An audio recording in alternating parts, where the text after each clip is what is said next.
everybody, welcome to my channel. This is Vasundhara Singh and I'm back with another chapter on physical geography, which is volcanicity and volcanoes. So in this detailed video, we will be studying about volcanoes. ठीक है, so starting with the introduction, volcano होता क्या है? A volcano is a vent or opening, usually circular or nearly circular in form, through which heated materials consisting of gases, water, liquid lava, and fragments of rocks are ejected from the highly heated interior to the surface of the earth. Okay, जो see this picture, ठीक है। अब volcano क्या है? एक opening होती है जो कि यूजुअली सर्कुलर होती है। ऑफ कोर्स हमने कंपास से सर्कल नहीं बनाया है, नियरली सर्कुलर होती है, ठीक है, लगभग हमको देखने में सर्कुलर लगती है, ठीक है। जिससे क्या होता है, एक्सट्रीमली हीटेड मटेरियल निकलता है which includes gases, water, liquid lava and rocks के भी फ्रेगमेंट्स निकलते हैं। क्यों निकलते हैं? Because of the extreme pressure, ठीक है। हमारी अर्थ का जो इंटीरियर है it is extremely heated, extremely hot, right, and वहाँ से जो है liquid lava, gases, water and rocks के फ्रेगमेंट्स निकलते हैं from an opening called volcano. ठीक है, सिंपल सी चीज़ है। वॉल्केनो क्या है? एक ओपनिंग है हमारी अर्थ सरफेस पर जो कि यूजुअली सर्कुलर होती है, जिसके ज़रिए क्या निकलता है? हीटेड मटेरियल्स निकलते हैं, जिसमें क्या क्या आ जाता है? Gases, water, liquid lava and rocks के फ्रेगमेंट्स, ठीक है। कहाँ से निकलते हैं? हमारे हीटेड इंटीरियर से। कहाँ को निकलते हैं? अर्थ सरफेस को। Very simple, right. Next talking about volcanicity, ठीक है। सो ये जो टर्म वोल्केनिसिटी है ये वोल्केनो से डिफरेंट है, ठीक है। यूजुअली हम एक ही मान लेते हैं, वोल्केनो वोल्केनिसिटी सेम है, but no, there is a different geographically, ठीक है। इन जनरल हम बोलें तो it is okay, but geographically because हम पढ़ रहे हैं, ठीक है, तो we should be aware about the difference, ठीक है। सो जो टर्म वोल्केनिसिटी है it covers all those processes in which molten rock material or magma rises into the crust or is poured out on its surface there to solidify as a crystalline और semi crystalline rock. यानी कि वल्केनिसिटी में वो पूरा ही process आ जाता है जब हमारा लावा या मोल्टन मटेरियल अर्थ के इंटीरियर से निकलता है, फिर वो अर्थ पर आ जाता है एंड वो वहाँ पर सॉलिड भी हो जाता है, हार्ड भी हो जाता है, रॉक में भी बदल जाता है। तो ये सारा का सारा प्रोसेस आ जाता है वल्केनिसिटी में। वहीं पर वॉल्केनो का तो सिंपल मतलब है कि एक सर्कुलर ओपनिंग से चीज़ें निकल रही हैं, ठीक है, तो that is it, that is limited, ठीक है। वल्केनिसिटी में सारा ही प्रोसेस कवर हो जाता है। Okay, I hope you got the difference. Okay, now next हम पढ़ेंगे about the classification on the basis of nature of volcanic eruption, ठीक है। अब वॉल्केनोज क्या है, यू वेरी वेल नो, ठीक है। अब ये वॉल्केनोज डिफरेंट टाइप के हो सकते हैं, डिपेंड्स कि वो किस तरह से इरप्ट कर रहे हैं, ठीक है, किस तरह से वो एक्सप्लोड कर रहे हैं, ठीक है। So mostly there are two ways. Number first is violent and explosive type of eruption and second type हो जाता है क्वाइट टाइप, या हम कह सकते हैं fissure eruption. So violent and explosive type को हम सिंपली कह सकते हैं इन हिंदी लाइक खतरनाक और धमाकेदार टाइप का, अचानक से हो जाना एंड एक्सट्रीमली खतरनाक है, वायलेंट है, ऑफकोर्स वर्ड से क्लियर हो रहा होगा, ठीक है। तो इस टाइप के इरप्शन में निकलता है लावा, वॉल्केनिक डस्ट, ठीक है, वॉल्केनिक एशेज एंड हमारे फ्रेगमेंटल मटेरियल्स निकलते हैं, basically which are fragmented rocks, ठीक है। कहाँ से निकलते हैं? एक नैरो पाइप होता है, एक छोटी सी ओपनिंग होती है हमारे अर्थ क्रस्ट में, जिसके थ्रू ये निकलता है, एकदम से इरप्ट होता है हमारा volcano which is a violent and explosive type, ठीक है। एंड जो हमारा सेकेंड टाइप है वो है क्वाइट टाइप या फिसर टाइप। तो ये इट इज़ वेरी मच, ये इतना ज़्यादा वायलेंट नहीं होता है, ये इतना ज़्यादा खतरनाक या एक्सट्रीम नहीं होता है, बिकॉज ये आता है, देखो ये कैसे आता है, जो हमारे मैग्मा है वो जब सरफेस की तरफ आ रहा होता है तो इट इज़ नॉट कि एक सामने जो हमारी ओपनिंग है उधर ही से एकदम से एक्सप्लोड कर गया। इट इज़ लाइक कि जो क्रैक्स होते हैं हमारे अर्थ सरफेस में, है ना, जो हमारे फॉल्ट्स हैं, फ्रैक्चर हैं, उनसे गुजर के धीमे धीमे slowly it comes up on the earth surface, ठीक है। तो ये साइलेंट होता है, इट इज़ स्लो, उतना ज़्यादा एक्सप्लोडिंग नहीं होता है। एंड ये ऐसा इसलिए होता है, क्वाइट टाइप का इसलिए होता है, स्लो इसलिए होता है बिकॉज यहाँ पर वीक गैसेज होती हैं, उतनी ज़्यादा हैज़ार्डस, उतनी ज़्यादा एक्सट्रीम गैसेज नहीं होती हैं, and it comes with the huge volume of lava, काफ़ी ज़्यादा मेजर अमाउंट में लावा होता है, जो कि ऑफकोर्स वायलेंट टाइप में भी होता है, ठीक है। सो द समरी इज़ कि दो टाइप के हमारे वॉल्केनिक इरप्शन होते हैं, पहला है violent and explosive type and second one is quite type, या हम फिसर इरप्शन कह सकते हैं। Okay, so talking about volcanoes of central eruption type, यानी कि जस्ट सी दिस पिक्चर, ये हमारा वॉल्केनो है, ठीक है। सेंटर से हमारा जो वॉल्केनो है इरप्ट हो रहा है फ्रॉम द सेंटर, ठीक है। So this type of volcanoes, तो सेंट्रल इरप्शन टाइप या explosive eruption type of volcano हम कह सकते हैं। वो एक सेंट्रल पाइप से निकलते हैं, छोटी सी स्मॉल ओपनिंग होती है जहाँ से वो निकलता है, हमारा लावा निकलता है, एक्सप्लोड करता है वॉल्केनो, ठीक है। सिंपल सी चीज़ है, जो वॉल्केनो है वो स्ट्रेट एक हमारी लाइन है पाइप टाइप की, वहाँ से एक्सप्लोड करता है। कैसे करता है, अब ऊपर तो अर्थ की क्रस्ट है ना, तो वो इस प्रेशर से, इस टेम्परेचर से हमारा लावा या जो भी मटेरियल है वो आता है कि जो अर्थ का सरफेस है, जो अर्थ की क्रस्ट है, उसको ब्लो कर देता है, उसको तोड़ देता है, ठीक है। बिकॉज वहाँ से बहुत ही वायलेंट और एक्सप्लोजिव गैसेस भी आ रही होती हैं, जिसकी वजह से हमारी अर्थ की क्रस्ट तक टूट जाती है, ओके। ये जो इरप्शन है इतना ज़्यादा फास्ट होता है, इतना ज़्यादा वायलेंट होता है कि ह्यूज क्वांटिटी में वॉल्केनिक मटेरियल निकलता है। एंड वॉल्केनिक मटेरियल में क्या क्या होता है, दैट इज़ लावा होता है, वॉल्केनिक डस्ट, एशेस होते हैं एंड फ्रेगमेंटल मटेरियल होता है, ठीक है। वो इतनी स्पीड, इतनी रैपिडली निकलता है कि वो हमारे आसमान में जो है हज़ारों फीट ऊपर तक, हज़ारों मीटर ऊपर तक चला जाता है, ठीक है। एंड देन जब वो मटेरियल नीचे की तरफ आता है, हमारी धरती पर गिरता है आके, then these materials after falling down accumulate around the volcanic vent, form volcanic cones of various sorts. Such volcanoes are very destructive and are disastrous natural hazards. तो देखो क्या होता है कि जब ये मटेरियल ऊपर की तरफ गया, ठीक है, फिर जब वो नीचे की तरफ गिरता है तो जो वॉल्केनिक वेंट थी, यानी कि जहाँ से हमारा वो मटेरियल निकला था, उसी के आसपास जो है वो डिपॉजिट हो जाता है, ठीक है, जो कि बनाता है वॉल्केनिक वेंट, ठीक है। You can just see in this picture, this is known as volcanic vent. तो इस टाइप के जो एक्सप्लोडिंग हमारे इरप्शन होते हैं, ये काफ़ी ज़्यादा हैजार्डस होते हैं, काफ़ी ज़्यादा डिस्ट्रक्टिव होते हैं, बहुत ही ज़्यादा नुकसान होता है हमारी अर्थ सरफेस पर and also in the interior of the earth, ठीक है। तो ये जो हमारे वॉल्केनिक इरप्शन है, इनको भी फर्दर सब डिवाइड किया गया है 5 कैटेगरी में। किस आधार पे किया गया है, इंटेंसिटी ऑफ इरप्शन, किस रफ्तार से, किस स्पीड से इरप्शन हो रहा है, उस आधार पे इनको 5 सब टाइप में डिवाइड किया गया है, okay. Let us see them as well. So the first type is Hawaiian type of volcanoes. तो ये वॉल्केनोज जो हैं इतनी ज़्यादा वायलेंट नहीं होते हैं, ये इरप्ट होते हैं क्वाइटली, शांति से, इन अ वेरी स्लो वे, ठीक है। And the reason is due to less viscous lavas. Viscous का मतलब होता है थिक फ्लूइड होना, ठीक, but here it is written less viscous, right. So which means कि जो लावा है थिन होता है, ठीक है। And the gases coming out from this type of volcanoes वो उतनी ज़्यादा वायलेंट नहीं होती हैं, ठीक है। And it is named after Hawaii island, ठीक है, जहाँ पर वॉल्केनिक इरप्शन बहुत ही ज़्यादा कॉमनली अकर होता रहता है, तो इसलिए उसी के नेम पे पड़ा है हवाइन टाइप ऑफ वॉल्केनो, ठीक है। The eruption of Kilauea volcano of the southern Hawaii island in 1959-60 continued for 7 days, जब about 30 million cubic metres of lava was poured out, ठीक है। 30 मिलियन क्यूबिक मीटर में जो है हमारा लावा निकला था, इतना ज़्यादा लावा निकला था, ठीक है। एंड वो जो वॉल्केनो है 7 दिन तक कंटिन्यू रहा, कब हुआ था, 1959-60 में, ठीक है। Second type is strombolian type of volcano, ठीक है। इसका नाम रखा गया है after the Stromboli volcano of Lipari island, जो कि है मेडिटेरियन सी में, and which erupt with moderate intensity. इसकी स्पीड जो है मॉडरेट होती है। Third type is vulcanian type of volcano. इसका नेम अगेन रखा गया है after volcano of Lipari island which is in Mediterranean sea, ठीक है। एंड ऐसे जो वॉल्केनोज हैं वो काफ़ी ग्रेट फोर्स से निकलते हैं, इरप्ट होते हैं, and with a great intensity, इनकी स्पीड काफ़ी ज़्यादा होती है, okay. Another one is Pelian types of volcano. तो इनका नेम अगेन रखा गया है आफ्टर द पीली वॉल्केनो ऑफ मार्टिनिक आइलैंड, जो कि है कैरेबियन सी में। एंड इस टाइप के वॉल्केनो सबसे ज़्यादा वायलेंट होते हैं, खतरनाक होते हैं, and most explosive type of volcanoes, okay.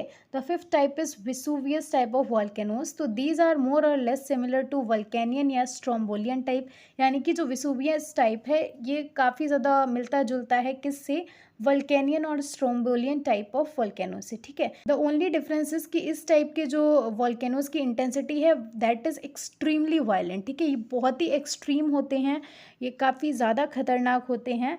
There is extremely violent explosion of magma due to enormous volume of explosive gases, because यहाँ पर जो है काफ़ी ज़्यादा एक्सप्लोड करने वाली गैसेज होती हैं इन दी लावा, दैट इज़ वाई ये सबसे ज़्यादा वायलेंट होते हैं, ओके, सबसे ज़्यादा एक्सप्लोडिंग होते हैं। नेक्स्ट है हमारे fissure eruption type of volcanoes, ठीक है। सो इस टाइप के जो वॉल्केनोज हैं ये अकर होते हैं along fracture, fault and fissure. And इस सिचुएशन में जो मैग्मा है वो धीरे धीरे स्लोली जो है सरफेस की तरफ आता है, एंड जो रिजल्टेंट लावा है that spread over the ground surface. Okay, so you need to understand the difference between magma and lava.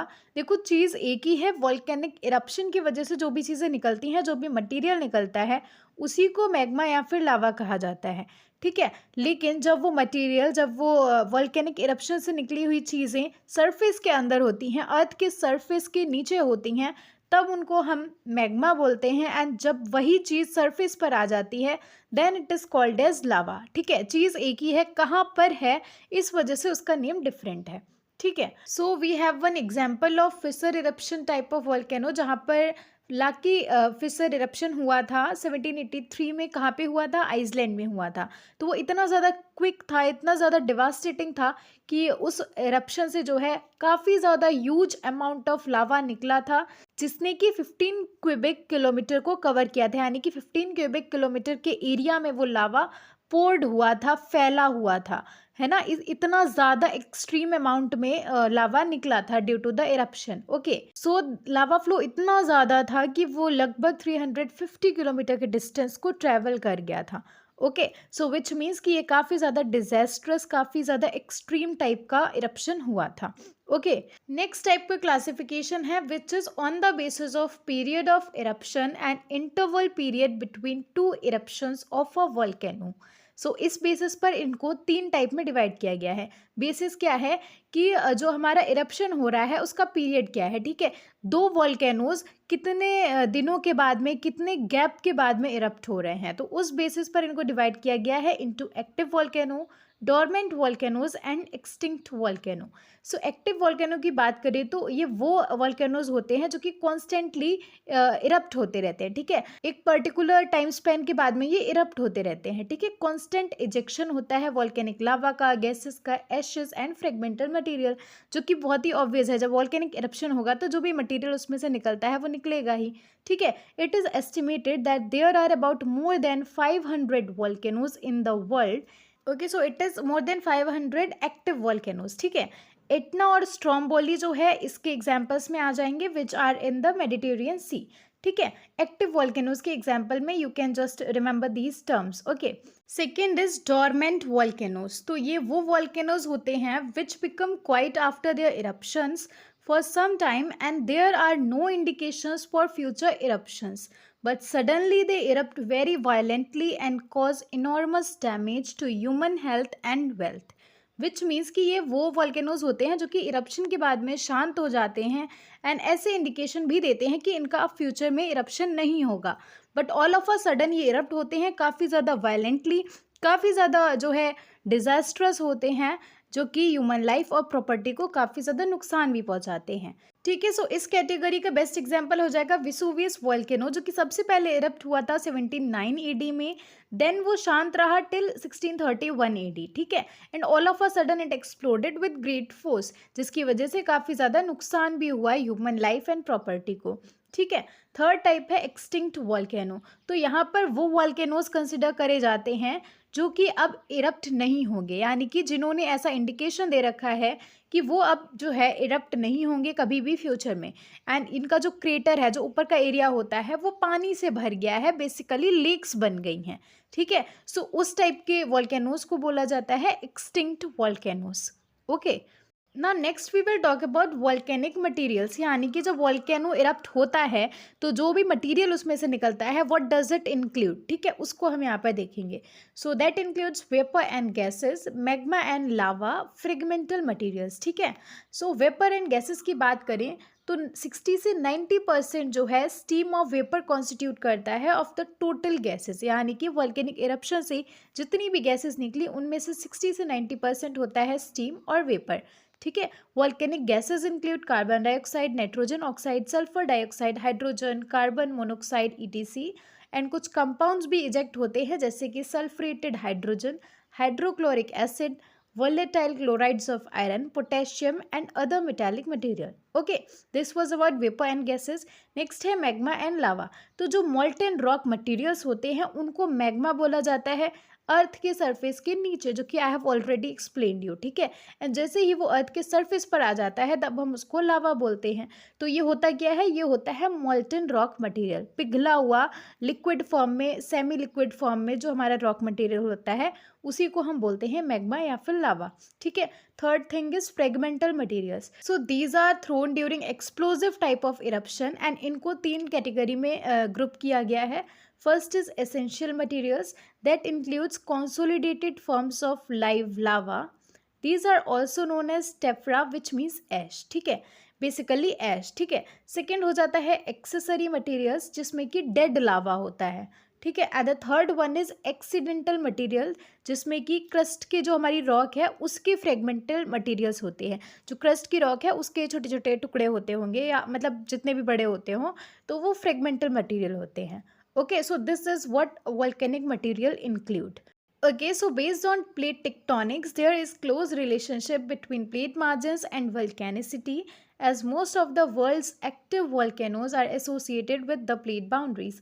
यानी कि अगर हमने plate tectonic theory में जब भी पढ़ा है, of course you all have studied, right? So plate tectonic theory के according जो हमारी plate की boundaries होती हैं, plate की margins होती हैं, एंड जो वल्केनिसिटी है इसमें एक क्लोज रिलेशनशिप होती है, काफ़ी ज़्यादा रिलेटेड होते हैं एक दूसरे से, क्योंकि वी गेट टू सी जो बहुत सारे एक्टिव वॉल्केनोज हैं वो हमको प्लेट बाउंड्री से ही एसोसिएटेड, उन्हीं से रिलेटेड मिलेंगे, ठीक है। सो लगभग 15% जो पृथ्वी के एक्टिव वॉल्केनोज हैं वो कंस्ट्रक्टिव प्लेट मार्जिन्स के आसपास इर्द गिर्द पाए जाते हैं, which are also known as divergent plate margins, जिसका मतलब ये हुआ कि दो प्लेट्स एक दूसरे से दूर जा रही हैं, अपोजिट डायरेक्शन में जा रही हैं, ओके।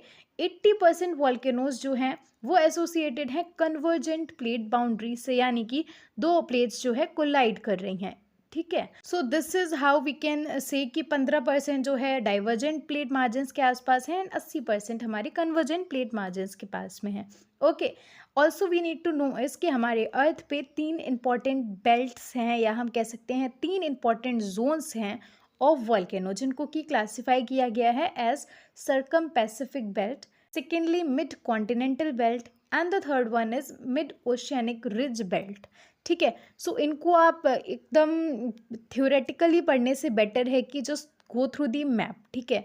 सो इससे क्या होगा, it will be a more clear picture, कि अगर आप थ्योरी में ऐसे लिखा हुआ पढ़ेंगे that would be boring as well as confusing, ठीक है।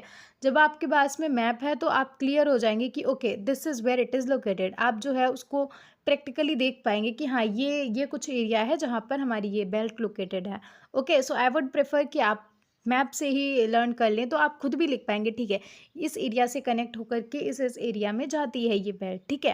एंड थियोरेटिकली पढ़ना है देन दैट्स योर चॉइस, ठीक है। So let us see, so this is how you can sum up the circum Pacific belt. इस तरह से आप लिख सकते हैं इन द पॉइंट्स, जैसे कि the circum Pacific belt includes the volcanoes of eastern and western coastal areas of Pacific ocean, ठीक है, of island arcs and festoons of the east coast of Asia and the volcanic islands scattered over the Pacific Ocean, ठीक है। इस तरह से आप लिख सकते हैं, but you should also have idea in your mind कि मैप पे किस तरह से है। So just look on this map, देखो पैसिफिक ओशन के ईस्टर्न और वेस्टर्न कोस्ट पे हमको देखने को मिल जाएंगे, उसके अलावा एशिया के ईस्ट कोस्ट पे you can see the volcanoes, ठीक है। सो इसको पैसिफिक रिंग ऑफ फायर भी कहा जाता है, which is circum Pacific belt, okay.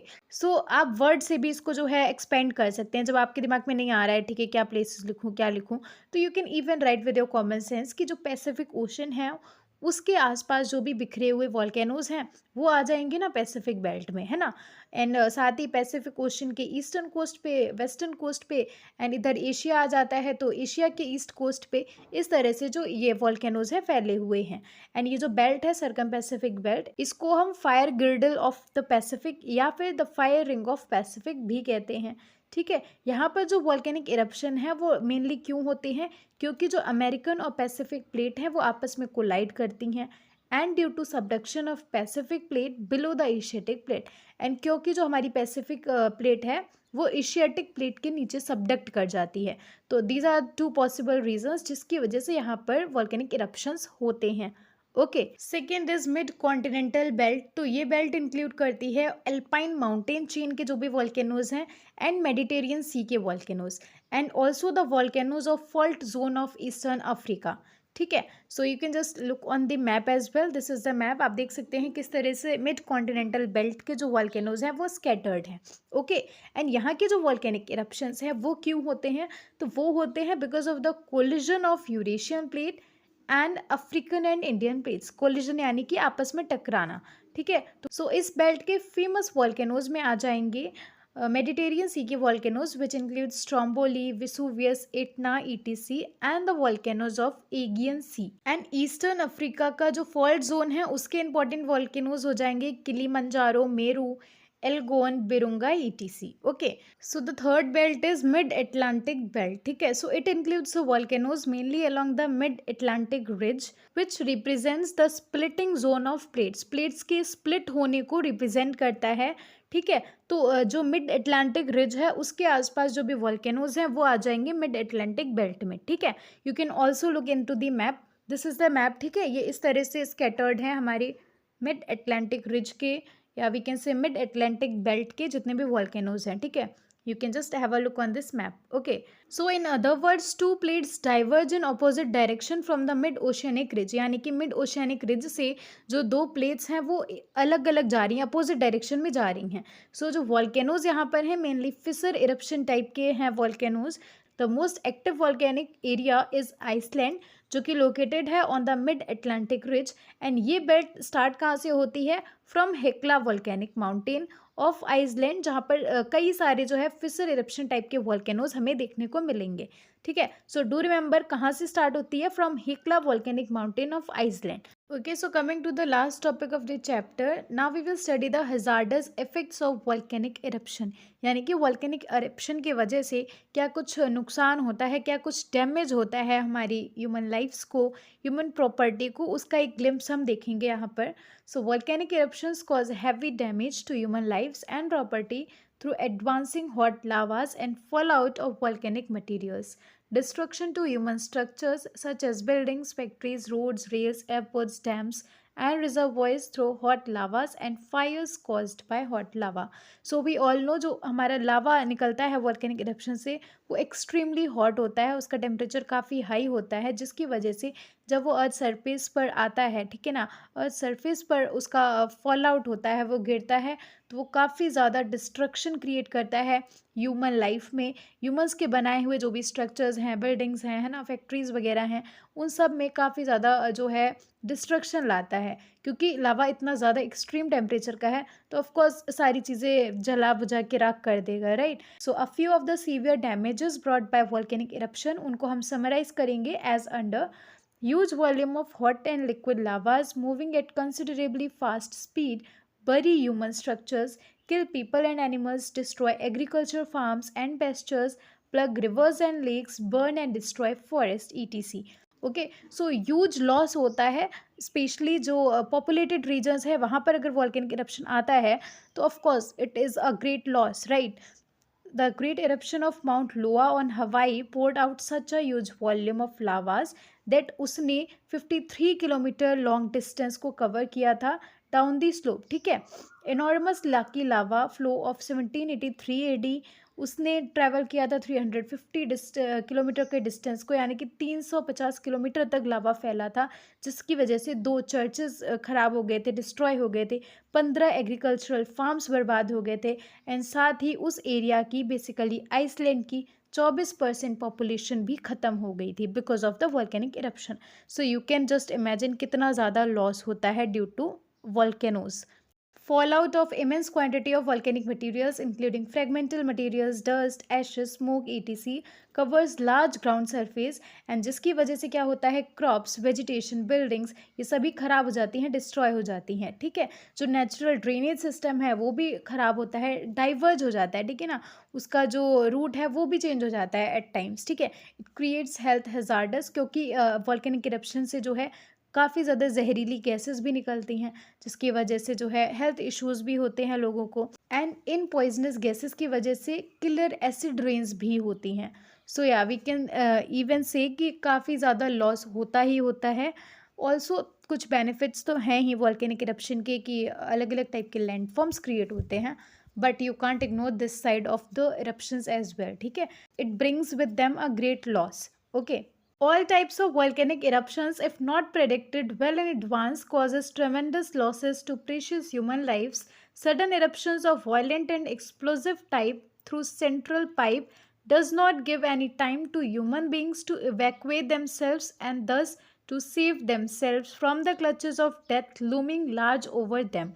Which means अगर हमने वॉल्केनिक इरप्शंस को पहले से प्रिडिक्ट नहीं कर पाए तो क्या होता है कि ये जो वॉल्केनिक इरप्शन है वो सडनली आते हैं, तो वो इतना टाइम नहीं होता है हमारे पास कि हम खुद को बचा सकें and ultimately we are expose to death. ठीक है, अल्टीमेटली रिजल्ट यही है कि अचानक से आएंगे अगर वॉल्केनोज, एंड अगर आपको पता नहीं है, अगर ये पहले से प्रिडिक्टेड नहीं है, तो it is going to be very much devastating and destructing. Okay, so this is how volcanic eruptions are harmful for human life, for natural vegetation and property. And with this, the entire chapter, entire context related to volcanoes is completed. I hope you find the video helpful and would love to know in the comments. Also, do like the video, subscribe to my channel. मिलते हैं in the next video. तब तक रुक जाना नहीं तू कहीं हार के.